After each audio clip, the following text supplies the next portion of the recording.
Oui, Éric Charmel, donc guide de haute montagne et président de la compagnie des guides et accompagnateurs de la Vanoise, donc qui regroupe 300 personnes, plus de 300 personnes sur le territoire de la Savoie. Donc l'impact pour nous a été terrible. Donc déjà une grosse déception dans un premier temps dans le fait de ne pas avoir pu faire valoir nos droits et être entendus donc par le gouvernement. Et en termes d'activité, nous avons perdu à peu près 80% de notre activité en tant que guide individuel.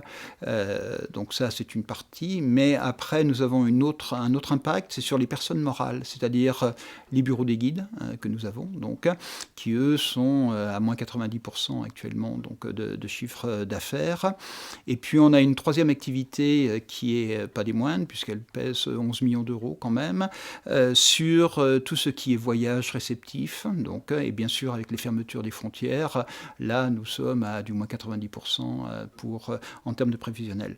Donc aujourd'hui, l'impact, on va dire, infime d'une fermeture d'une remontée mécanique a tout un impact sur toute la chaîne, donc, et nous sommes bien sûr, nous, une partie de cette chaîne.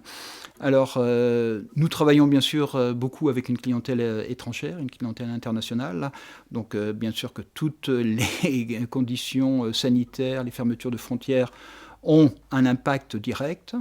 Et sur la Haute-Tarentaise, on est à entre 40 et 60% de clientèle étrangère, donc bien sûr que nous n'avons plus cette clientèle-là. Et nous sommes aussi impactés sur un autre phénomène, c'est sur le tourisme social, c'est-à-dire que le tourisme social, ce sont les centres de vacances, donc les classes de neige pour nos accompagnateurs qui font la randonnée raquette, etc. Donc tout ce tourisme social a été fermé cet hiver suite à la fermeture des remontées mécaniques, et cela véritablement a un impact très très fort sur nos activités. Donc on a terminé l'année déjà en baisse, puisque l'activité de guide ne se résume pas uniquement qu'à la période hivernale. Donc à partir du mois de mars jusqu'au mois de juin, nous avons été confinés et nous n'avons eu aucune activité. La période estivale n'a pas été mauvaise en tant que telle, mais a été quand même très réduite. Et sur la période de Noël, donc on a eu une activité vraiment très, très réduite.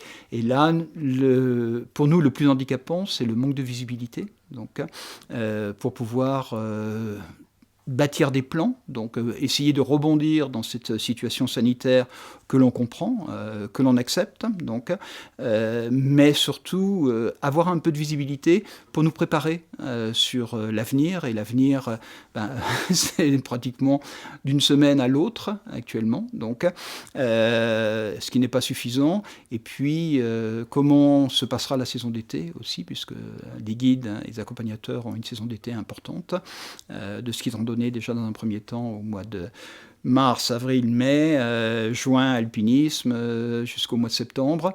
Comment allons-nous fonctionner et avec tous les impacts que cela a.